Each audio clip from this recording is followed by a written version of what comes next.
భారద్వాజ మహర్షి కుమారుడైన ద్రోణుడు, ప్రసత మహారాజు కుమారుడైన ద్రుపదుడు చిన్నతనంలో ఒకే ఆశ్రమంలో కలిసి చదువుకుంటారు. వారిద్దరి మధ్య ఎంతో గాఢమైన స్నేహం ఉండేది.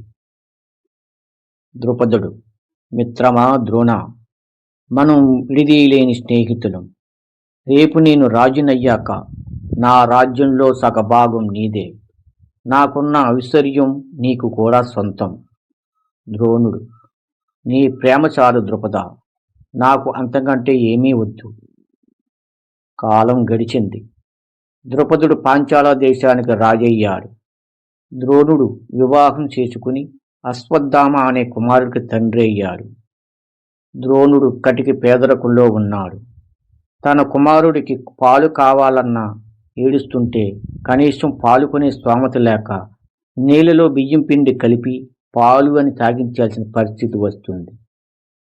అప్పుడు ద్రోణుడికి తన మిత్రుడు ద్రుపదుడు గుర్తొస్తాడు.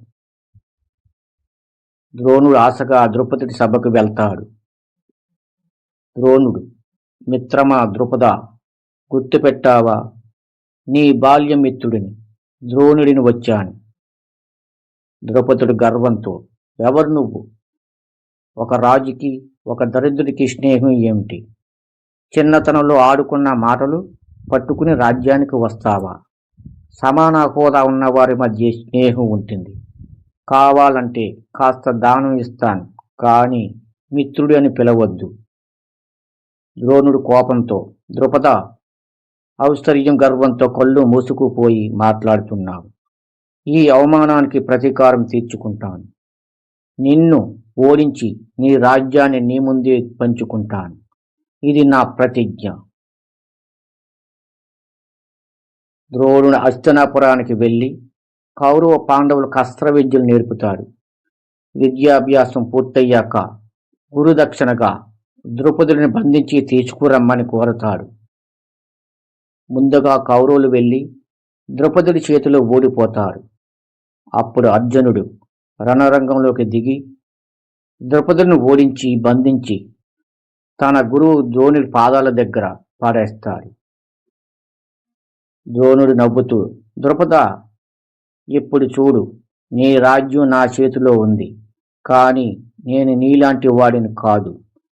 సమాన హోదా ఉన్నవాడే మిత్రుడు అన్నావు కదా, అందుకే నీ రాజ్యాన్ని 2 భాగాలుగా చేస్తాను. సగ భాగం నేను ఉంచుకుంటాను. మిగిలిన సగం నీకు ఇచ్చి నిన్ను మళ్ళీ రాజుని చేస్తాను.